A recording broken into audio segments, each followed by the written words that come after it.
Perché à 1300 mètres au fond de la Valestura, c'est un village que l'on atteint lentement, après plusieurs virages et un peu de patience. Ici, la montagne s'ouvre à peine, juste assez pour laisser respirer quelques maisons de pierre, un ancien hôtel thermal et le murmure d'une rivière soufrée. Ce lieu, on ne le traverse pas, on y arrive, on y reste un moment, où on s'en va, sans vraiment savoir pourquoi on s'en souviendra. Depuis des siècles, des eaux chaudes jaillissent ici, riches en soufre, en histoire, en promesses de guérison. Les Romains les connaissaient déjà. Plus tard, les rois du Piémont y ont fait bâtir un centre thermal, vaste, élégant, presque mondain. Aujourd'hui, ces thermes existent toujours, mais à l'abandon, souvent silencieux. Les murs tiennent debout, mais les couloirs ont oublié les pas qu'ils guidaient. Bagne est un village de bordure, entre l'eau chaude et la pierre froide, entre l'histoire et l'oubli, un lieu qui n'existe pleinement qu'au présent et qui pourtant semble venir d'un autre temps. Strepeis, ce n'est pas un grand village, ni même un village tout à fait, plutôt un hameau calme posé là, entre mélèzes, rochers et ruisseaux. Strepeis ne retient pas, il laisse passer, il est un seuil, une porte d'altitude, le dernier souffle du monde d'en bas, avant que ne commence le silence du haut.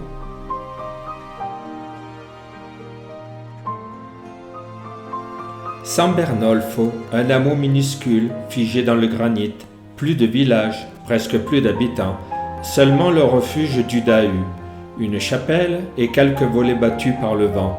Les toits en lauze tiennent encore, les murs racontent, si on prend le temps d'écouter. On ne s'arrête pas longtemps ici, juste assez pour sentir que quelque chose tient encore, quelque chose de simple, d'authentique, de fragile. Bonjour amis randonneurs et amoureux des grands espaces. Nous nous trouvons ce matin dans le vallon des Bagni, au hameau de San Bernolfo. Et nous partons pour faire la roque à San Bernolfo. Allez, on vous amène ? C'est parti! Le chemin s'enfonce dans la forêt, le bruit des pas s'étouffe sur les aiguilles de mélèze. Peu à peu, la vallée se ferme et le monde moderne disparaît derrière les arbres. Il faut monter encore, suivre l'ancien sentier muletier, celui que les bergers et les colporteurs empruntaient bien avant que le tourisme n'existe. Au-dessus, la montagne s'ouvre à nouveau, les mélèzes laissent place à la roche, puis viennent les lacs, reflets glacés du ciel posé entre les blocs comme des souvenirs d'hiver. Le vent devient plus fort, la pente plus raide, mais la vue s'élargit à chaque pas. La roque à San Bernolfo, pas le plus haut, pas le plus célèbre, mais un sommet qui ne triche pas. De là-haut, les Alpes s'étendent sans fin, la France d'un côté, l'Italie de l'autre, et entre les deux, ce souffle pur que seules les montagnes savent offrir. Rien ne bouge, et c'est peut-être ça le plus précieux.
Ce bâtiment en pierre ressemble à la proue d'un navire figé dans la montagne.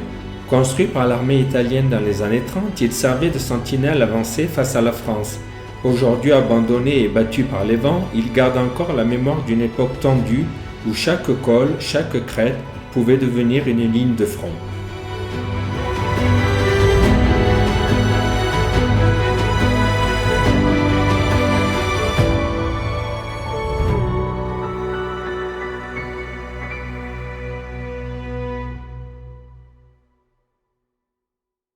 Voilà, amis randonneurs et amoureux des grands espaces, c'est du refuge du Dahu que nous vous disons au revoir et vous disons À la prochaine. à la prochaine pour de nouvelles aventures. Au revoir. Salute!